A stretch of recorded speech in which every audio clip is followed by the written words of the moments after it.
dans lesquels le message est apparu, c'est déjà derrière nous. C'est là déjà derrière nous. Pourquoi? Parce que notre foi a déjà été ramenée à la foi apostolique. Ce n'est pas ça la restauration, proprement dit que non. Maintenant, quand on dit la restauration, c'est quoi? C'est quoi la restauration? Parce que là, nous voyons que tout a déjà été rétabli. En ce qui concerne la parole, nous sommes revenus comme étaient les apôtres. Aujourd'hui, nous pouvons dire aussi que nous sommes dans la chambre haute. Amen. Amen. Parce que notre foi est comme celle des apôtres. Aujourd'hui, par le mystère de Frère Branham, il a fait cela. Maintenant, la restauration elle-même, c'est quoi? Il faut que les frères comprennent cela. La restauration elle-même, proprement dit,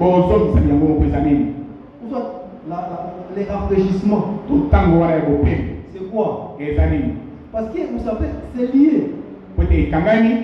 Les rafraîchissements avec les retours de Jésus-Christ, c'est lié. Raison pour laquelle quand on dit, lorsque le dernier croyant va entrer dans le corps par le baptême du Saint-Esprit, alors Jésus-Christ va prendre son église. Aujourd'hui, nous sommes aussi dans la tente. Nous sommes dans la chambre haute. Raison pour laquelle lui-même a répondu le frère Branham dans sa prédication qu'il avait tenue le 9 février 1959. Ce n'est pas moi qui serai le précurseur, mais le message sera le précurseur.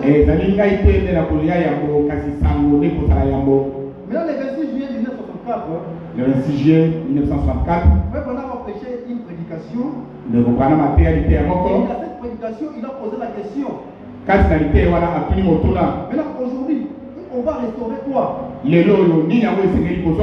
Et dans cette prédication, frère Branham a répondu lui-même. Parce que beaucoup de branhamistes s'approchent à Branham. Disant que tout a déjà été restauré. Il est vrai que tout a déjà été restauré. En ce qui concerne la parole de Dieu dans l'église, c'est déjà restauré. Et nous avons été rétablis. En ce qui concerne la parole de Dieu. Mais nous attendons quoi? La restauration elle-même. Restaurer quoi dans ces derniers jours? Vous frères des messages, vous frères des assemblées chrétiennes, écoutez, restaurer la fête originelle de la Pentecôte comme ce fut au commencement. Amen. Amen. C'est ça la restauration. Tant que cela ne sera pas dans l'église, le ciel ne pouvait en aucun jour libérer Jésus-Christ. Et même la doctrine qui vient en train de circuler dans le groupe du message, et déjà serait déjà enlevé. J'avais un ami comme ça. Lui, il est déjà enlevé. Et il spiritualise l'enlèvement. L'enlèvement, c'est une réalité. L'enlèvement, c'est une réalité. Nous allons rencontrer Jésus-Christ dans les airs. C'est une réalité. On ne peut pas spiritualiser cela. Aujourd'hui, dans les messages, beaucoup de gens sont en train de spiritualiser l'enlèvement. Disant qu'ils sont déjà enlevés. Physiquement, ils sont avec nous. Ça, c'est une compréhension erronée. En ce qui concerne l'enlèvement, comme nous l'avons lu dans Actes chapitre 3,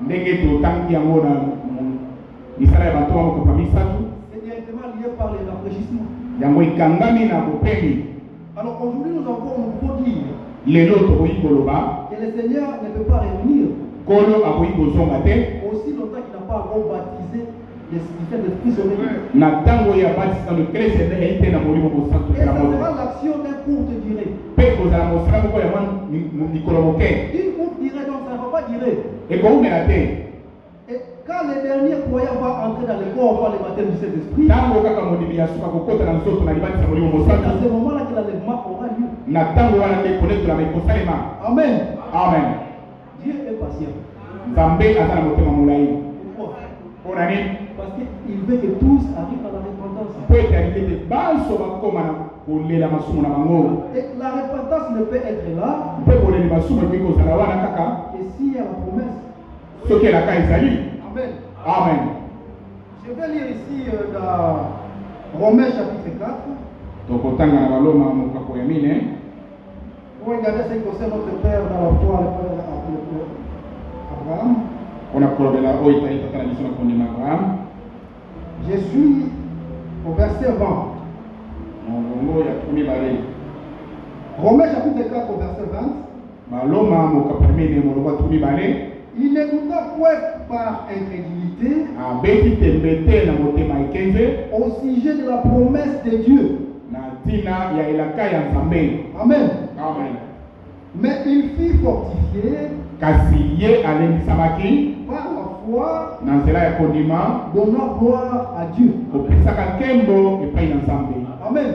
Amen. Il ne douta point par incrédulité. Abeta tembe te na motema ekenze. Bien-aimé, ici c'est l'enseignement. Awa ezali malakisi. L'incrédulité, c'est ça, le péché. Motema ekenze nde yango lisumu. On dit, lui, il ne douta point par incrédulité au sujet de la promesse. Ye abeta tembe te na motema ekenze na oyo etali elaka. Donc, l'incrédulité, Motema ekenze c'est le sujet de la promesse. eza kotalela elaka. S'il n'y a pas de promesse, Soki elaka ezali te, il n'y a pas d'incrédulité. motema ekenze eza te. N'est-ce pas? Non, non. Pour que l'incrédulité soit là, Po ete ekenze ezala, pour que la promesse soit là, les gens qui rejettent la promesse esengeli elaka ezala wana sika bato bakobakisa elaka sont incrédules. nde bango mitema ekenze. L'autre terme, c'est ça. Alors, quand j'étais en train de lire la prédication de frère Branham à Kades Barnea, vous allez m'excuser, je vais vous lire à propos de ça. Ntango nazali kotanga lipe ya ndeko Branham na Kades Barnea, Il a parlé aussi de ça, alobeli mpe yango parce qu'ici, on voit qu'il n'a pas douté au sujet de la promesse abeti tembe te na ntina ya elaka par incrédulité. na motema ekenze. Et qu'est-ce que frère Branham dit? J'ai déjà noté ça quelque part. Ndeko Branham azoloba nini? J'ai noté ça quelque part, vous allez m'excuser, je cherche. Voilà, à Kades Barnea, je suis à la page 30. Na lokasa ya 37. Le plus grand péché, Lisumu ya monene c'est l'incrédulité. eyali motema ekenze. C'est le seul péché qui soit, Nde lisumu moko ekoki kozala, il n'existe pas d'autre. mosusu eza te. Amen. Amen. Et ici, il n'a pas douté par incrédulité Ye abeti tembe te na motema ekenze au sujet de la promesse. na oyo etali elaka. Toute personne Moto nyonso qui rejette la promesse oyo azobakisa elaka est incrédule. azali motema ekenze. La promesse, il va s'accomplir dans ton temps, Elaka oyo ekokisama na ntango na ye, tu la rejettes. yo obakisi yango. C'est à ce moment qu'on croit que tu es incrédule. Na ntango wana nde tomona ete ozali motema ekenze. Et l'incrédulité, Mpe motema ekenze c'est ça le péché. yango nde lisumu. Alors, le péché qui est effacé dans Actes chapitre 3, Lisumu oyo bazolongola na misala ya bantoma c'est mokapolisa l'incrédulité. ezali ekenze.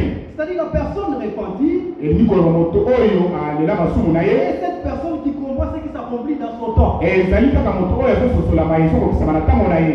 Par conséquent, cette personne n'est pas incrédule. Na bongo moto wana azali motema ekenze te. Cette personne est repentie Moto wana alela masumu na ye, et le rafraîchissement va venir sur cette personne-là. mpe bopemi ekoya likolo ya moto wana. C'est pour les gens comme ça Na bato ya lolenge wana que le ciel va libérer Jésus-Christ. nde lola ekotika Yesu Kristo. Amen. Amen. Il continue. Azokoba Frère Branham, le ciel continuera à retenir le Seigneur Jésus lola ekokoba kobomba nkolo Yesu jusqu'à ce que la foi, tikino ete ekondima les baptêmes, libatisi les expériences, mabiki la manière de vivre lolenge ya kobika de cette église ici ya eklese oyo sera semblable à la première. ekokokana na oyo ya yambo. Amen. Amen. Amen. Le ciel continue à retenir Jésus-Christ. lola ekokoba kobomba Yesu Kristo C'est que la foi. tikile te kondima. Bien-aimé. Et on a vu que Pe tomoni ete Frère Branham est venu. ekokana maye Il a ramené le cœur des enfants azongisi kitema ya bana à leur père. na kondima ya batata na bango. Notre foi, Kondima na biso notre foi a été ramenée à la foi apostolique. kondima na biso ezongisami na kondima oyo ya bantoma. Amen. Amen. Le Frère Branham dit que le ciel continuera à retenir Jésus-Christ ndeko bana balobi ete lola ekokoba kobomba Yesu Kristo jusqu'à ce que la foi, tikilo te kondima les baptêmes, libandisi les expériences, mabiki la manière de vivre lolenge na biso ya kobika de cette église ici à la fin ya ekelesi oyo awa na suka sera semblable à la première. ekokokana na oyo ya yambo. Amen. Amen. Et Frère Franck dit dans ce livre ici, ndeko fanga alobi na mokanda oyo ya apocalypse cela ne peut avoir lieu, ete ekoki kozwa esika cette union ne peut avoir lieu, bosangani wana ekoki kozwa esika cette kaka manière ne peut avoir lieu ekoki kozwa esika kaka que par le baptême du Saint-Esprit. kaka na libatisi ya molimo mosantu. Amen. Amen. Et ce que nous avons lu le mercredi, yango totangaki mokolo ya misato dans ce livre Apocalypse, un livre célèbre de cette source, na mokanda oyo apocalypse mokanda oyo ekangami na likanga ya losambo il dit ceci, alobi boye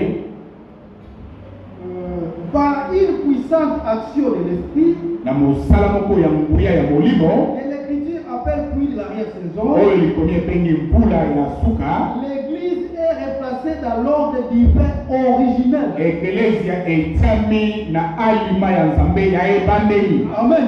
Amen. Bien-aimé, vous êtes le bienheureux. bozali bato na esengo Vous êtes de ceux-là qui attendent bien. bozali baye oyo bokozala mpenza na malamu Vous êtes au bon moment, au bon endroit. bozali na esika ya malamu mpe na ngonga ya malamu. Amen. Amen. Alors quand j'ai lu ces choses, j'ai été vraiment dans la joie. ntango natangaki biloko oyo esengo ezwaki ngai mpenza Alors j'ai dit, bon, les gens ne lisent pas. nabi bato batangaka te. Alors les gens là qui donnent, je ne sais pas moi, des doctrines, bato oyo bakopesa basedi en disant qu'ils sont déjà enlevés, na kolobaki ete bango basikonetolama mais les gens sont perdus. bato babungi. Et vous avez eu la grâce. bino bozwi ngolu C'est par grâce ezali na ngolu que vous avez été sauvés. nde bino bobikisami. Alors ici, comme Abraham lokola abrahamu ne douta pas par incrédulité abeta tembe te na motema ekete au sujet de la promesse, na oyo etali elaka nous aussi, biso mpe au sujet de la promesse de notre temps, na oyo etali elaka ya ntango na biso ne pouvons pas douter tokoki kobeta tembe te par incrédulité. na motema ekete. Amen. Amen.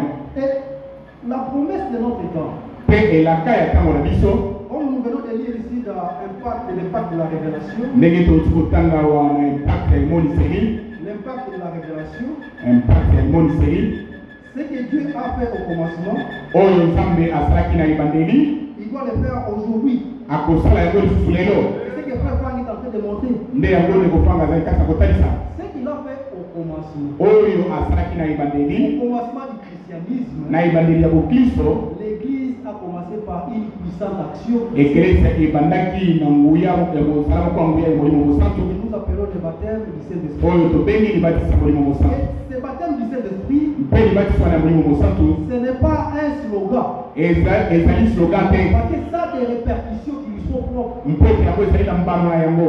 Comme les gens disent qu'ils sont nés de nouveau lokola bato bazoloba ete babotani sika et que la nouvelle naissance aussi a les répercussions qui lui sont liées, mpe mbotama ya sika ezali na mbano oyo ekangami na yango c'est-à-dire c'est une vie. elingi koloba ezali bomoi. Quand l'Esprit de Dieu entre dans un homme, ntango molimo na nzambe ekoyingela kati na moto bien aimé, balingami vous n'aurez pas à fournir l'effort pour vivre une vie chrétienne. okosala makasi moko te mpona kobika bomoi ya bokristo. À moins que ça, il y a rien qui est entré. À moins qu'il n'y a rien qui est entré en kaka soki eza na eloko moko te ekoti kati na yo. une femme enceinte, mwasi oyo aseli tu ne peux pas vous cacher que tu es enceinte. okobomba te okobombela ete aza na zemi. On va voir les répétitions de la semence. tokomona bambano ya momboto. Alors, si l'esprit déjà en nous soki molimo na ye ezali kati na biso a des répercussions palpables, ezali na mbano oyo ekoki komonana à combien plus fort le baptême du Saint-Esprit. boniboni libatisa molimo mosantu. Bien aimé, balingami et les gens attendent. bato bazela Soyons humbles. tozala komikitisa Alors, si vous êtes aussi baptisé à votre esprit, soki obatisami mpe na molimo na yo vous allez commettre les dons de l'esprit. okosala mpe makambo ya molimo Et vous irez en faire avec ces dons-là. mpe okokende na lifelo na makambo wana Parce que c'est au niveau de votre esprit. mpo ete ezali kaka na molimo na yo Ça se passe dans les groupes de prière. ezali mpe na bangoluka na babondeli Ces gens-là ont apparemment une vie spirituelle, bato wana bazali na bomoi moko ya molimo alors que dans leur âme, il n'y a rien. zoka nde na mwela na bango eloko te Alors que c'est l'âme qui pêche, yoka nde mwela oyo ezosumuka c'est celle qui mourra yango nde kokufaka par l'esprit. molimo te Si Dieu baptise votre esprit du Saint-Esprit, soki nzambe abatisi molimo na yo na molimo mosantu et dans votre âme, il n'y a rien, na mwela na yo mpe eloko eza te votre âme est encore pécheur. mwela na yo ezosumuka nanu À la fin, ça va mourir. na suka ekokufa Alors, Dieu d'abord doit restaurer l'âme nzambe akozongisa nanu mwela pour qu'à la fin puisse vous baptiser du Saint-Esprit. mpo ete aya kobatisa na molimo mosantu C'est l'appellation que nous avons vu le mercredi, qu'une personne qui est née de nouveau, nde eloko tomangi kobakisa te de mutu oyo akotani sika on va parler du baptême du Saint-Esprit. tokolobela libatisa molimo mosantu na ye Mais si dans votre âme, il n'y a rien, kasi oyo na mwela na yo eloko eza te vous aurez une option de l'esprit. okozaka na mwa epakolani moko ya molimo Et là, mpe wana vous pouvez produire les dons de l'esprit. okoki kobotama Mais avec ces ngoma ya dons, molimo na makambo wana vous pouvez aller en affaire. na likambo wana kokende mpe lifelo Parce que c'est l'âme qui pêche, po ete ezali mwela oyo ezosumuka c'est celle qui mourra. yango nde kokufa À la fin, Dieu n'a pas besoin de votre esprit. na suka nzambe akozala mposa molimo na yo te C'est l'âme. mwela L'âme d'abord. mwela nanu yango Amen. amen Et la raison pour laquelle nous sommes purs, yango wana biso tozali petwa à cause de la parole que nous avons écoutée. na ntina ya liloba oyo bino boyambi Et la pureté là, mpe bopeto wana c'est dans l'âme. Dans l'âme. amen amen ezali kati na mwela Amen. amen Que le Seigneur vous bénisse. kolo apakola bino Aujourd'hui, on va s'arrêter là. lelo tosuki wana Je vois que le ciel est en train de noircir déjà. mbula ezomenase Vous nous verrez aussi aux autres. engeli kotika kokende kokakendeni Que le Seigneur vous bénisse. kolo apambola bino Tenez bon à ce que vous croyez. bosimba malamu na oyo bozondima Voyez que la patience de notre Dieu, bondima ete motema molai ya nzambe na biso c'est notre salut. yango nde lobiko na biso Et l'aboutissement de sa patience, mpe suka ya motema molai na yo wana c'est que nous arrivions à la repentance. ezali ete tokóma na boleli masumu Et ce sont les gens repentis qui auront les rafraîchissements. mpe ezali bato oyo balela masumu nde bakozwa ntango ya bopemi Après les rafraîchissements, nsima ya bopemi le ciel va libérer Jésus-Christ. kolo akotika lola ekotika yesu Que kristo le Seigneur vous bénisse. kolo apambola bino Amen. amen